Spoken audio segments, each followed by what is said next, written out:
सिलसिला।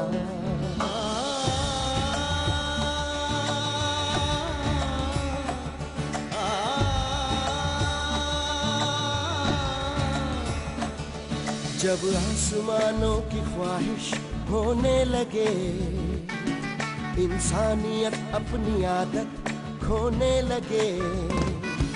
अब हार किसको मिले और जीत किसको मिले, बस वक्त के हाथ में है फैसला। कैसी कश्मकश, कैसी कश्मकश।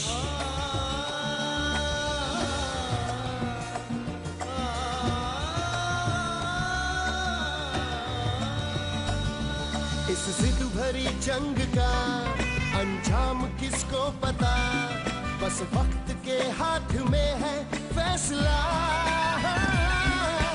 कैसी कश्मकश, कैसी कश्मकश।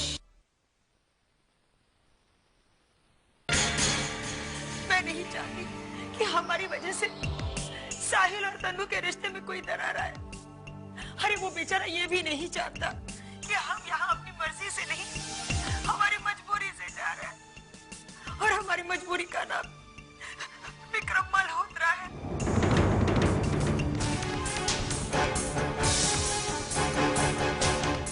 जो हमें इस घर से बाहर निकालने की हर कोशिश कर रहा है, क्योंकि उसे ऐसा लगता है कि साहिल की जिंदगी में तन्नू की जगह मेरी पायल ले रही है। मैंने उसे लाख समझाने की कोशिश की और वो मेरी एक बात नहीं सुन रहा है। उसका यही कहना है कि साहिल की गैर मौजूदगी में मैं तुम्हें इस घर से बाहर निकाल कर ही छोड़ूंगा। अब क्या करें?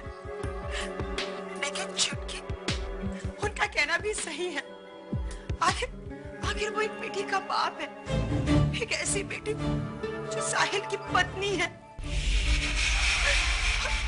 और अगर उसका पति किसी गैर लड़की के साथ एक ही छत के नीचे रहेगा, तो तन्नू तो क्या, कोई भी पैसे वाले बाप की बेटी हमें इस घर से बाहर धक्के मारने की कोशिश करेगी ना। और वही तो वो कर रही है बेचारी। ना, इसमें कसूर ना ही तन्नू का है और ना ही विक्रम मल्होत्रा का। ये तो हमारी बदकिस्मती है जो आज हम अपनी नजरों में गिर गए और दूसरों के मोहताज बन गए।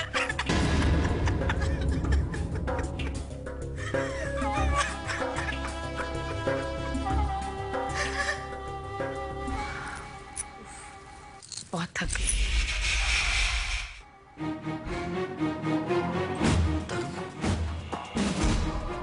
मैंने सपने में भी नहीं सोचा था कि तनु ऐसा कर सकती है।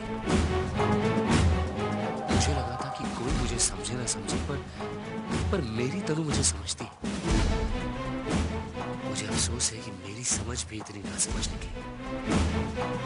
और पापा, मुझे तो हैरानी हो रही है कि उनके जैसा इंसान गलतफहमी को अपने दिल में बसाकर किस बेबस और मजबूर को अपनी दौलत के नीचे दबा देना चाहता है। ये ठीक नहीं किया उन्होंने, बिल्कुल ठीक नहीं किया।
फोन क्यों कट कर दिया?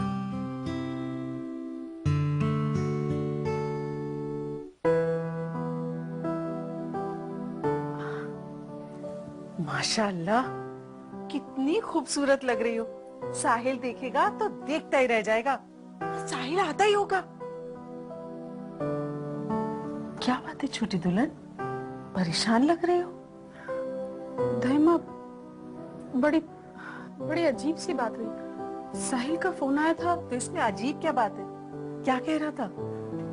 यहाँ आते हुए मुझसे फोन पर बात कर रहे थे, बहुत ही अच्छे मूड में थे। लेकिन शायद घर से पायल का फोन आ गया। क्या कह रही थी वो? पता नहीं, साहिल ने ये कह के फोन कट कर दिया कि मुझे 5 मिनट में फोन करेंगे। अरे, तो इसमें परेशान होने की क्या बात है? वो तुम्हें फोन करेगा। और ऐसा भी तो हो सकता है वो तुम्हें अचानक आके चौंकाना चाहता हो। नहीं दायम्मा, पता नहीं क्यों मेरा दिल कह रहा है कि कुछ तो गड़बड़ है, कुछ ऐसा हो रहा है जो नहीं होना चाहिए। छोटी दुल्हन, ये तुम्हारा वहम है। आई विश कि ऐसा ही हो। मैं तुम्हारी फिक्र समझ सकती हूँ। जब इंसान किसी से बेइंतहा मोहब्बत करता है ना, तो उसकी छोटी मोटी बातों के भी कई मतलब निकालने लगता है और उसके लिए कुछ ज्यादा ही फिक्रमंद होने लगता है। देखो छोटी दुल्हन, तुम्हें हमेशा खुश रहना चाहिए। ये तुम्हारे लिए और तुम्हारे होने वाले बच्चे की सेहत के लिए बहुत जरूरी है। और अगर ऐसी बात है तो तुम साहिल को फोन कर लो ना। आपको लगता है दायम्मा कि मैंने ऐसा नहीं किया होगा? क्या कहा उसने? पहले तो बड़ी देर तक रिंग जाती रही, फिर उन्होंने फोन ही काट दिया। फोन काट दिया? खैर, तुम बिल्कुल फिक्र मत करो, मैं देखती हूँ। और हाँ, मैं जरा बाहर देख रही हूँ, औरतें भी आने वाली होंगी। हाँ,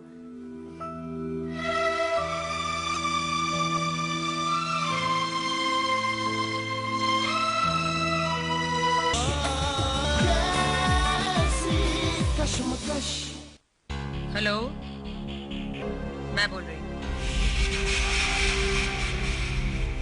तुम इतने बड़े आदमी बन गए कि मेरी आवाज भी भूल गए। राज लक्ष्मी बोल रही हूँ और लक्ष्मी पर राज करने का मेरा वक्त आ गया है। और तुम तो अच्छी तरह से जानते हो कि मुझे अकेले नहीं, मिल बांट कर खाने की आदत है। इसलिए मैंने तुम्हें फोन किया। तुम लोगों की सबसे बड़ी दिक्कत यही है कि तुम बड़े ख्वाब नहीं देखते। देखो, अगर बड़ा इंसान बनना हो तो बड़े ख्वाब देखो और उसे हकीकत में बदलने की सोच रखो। अगर दुनिया में कमाल होते हैं तो वो कमाल पैदा करने की सोच रखो। मैंने तो हमेशा से अमीर बनने का ख्वाब देखा है और मेरे सामने वो रास्ता खुल गया है, जहां से चलकर करोड़ों रुपए आएंगे। अगर तुम भी करोड़ों में खेलना चाहते हो तो फौरन यहाँ पहुंच जाओ। कोई तो है जो बेसब्री से तुम्हारा इंतजार कर रहा है।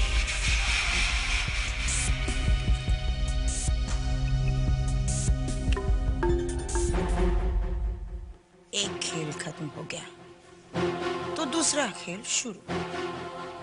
बस अब देखते जाओ ये राजलक्ष्मी क्या क्या रंग दिखाती है। पायल, पायल बेटी,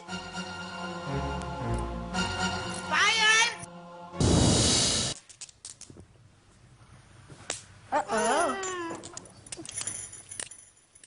पायल, पायल, कब से आवाज दे रही हूँ? अरे मौसी, यहाँ कोई आवाज नहीं आई। कुछ काम था? अब इस घर में काम करने को है ही क्या? पायल, आज कुलदेवी का जन्मदिन है। मौसी, अब हमें कुलदेवी का जन्मदिन भी मनाना पड़ेगा? पागल, ऐसे नहीं कहते। कुलदेवी का अपमान होता है। कितनी समझदार है मेरी बच्ची। बेटा, अब यहाँ कोई कुलदेवी का मंदिर है नहीं, तो मैं सोच रही थी महालक्ष्मी देवी का दर्शन करके आते। हाँ मौसी, लेकिन वो मंदिर बहुत दूर है और ऊपर से नवरात्र चल रहे हैं तो 4-5 घंटे लाइन में ही लग जाएंगे। तो क्या हुआ? अब इतने दिनों से इस घर में बैठे बैठे बोर हो रहे हैं ना, थोड़ा सा घूमना फिरना भी हो जाएगा और इसी बहाने हम दर्शन भी कर लेंगे। वाह क्या आइडिया है, इसी बहाने हम रात का खाना बाहर ही खा लेंगे। हाँ ये हुई ना बात। चलो चलो चलो तैयार हो जाओ, चलो चलो चलो।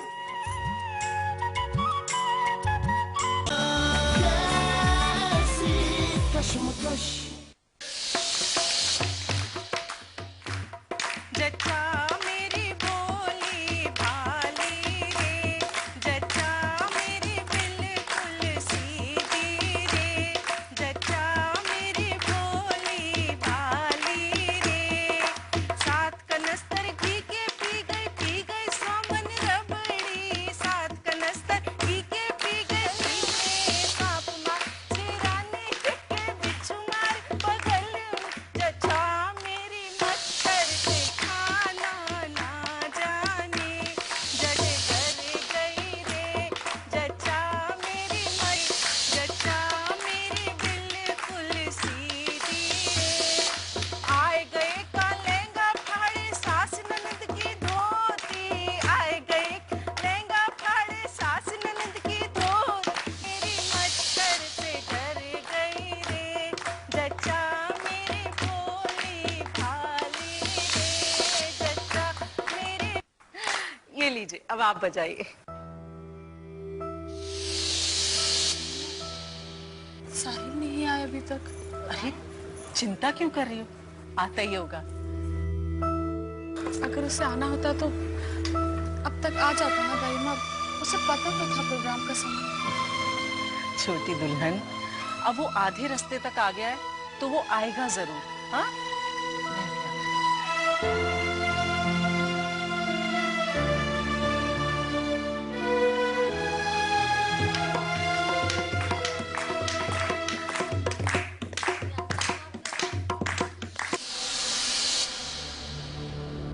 वालेकुम अस्सलाम दाई अम्मा, सब ठीक तो है ना?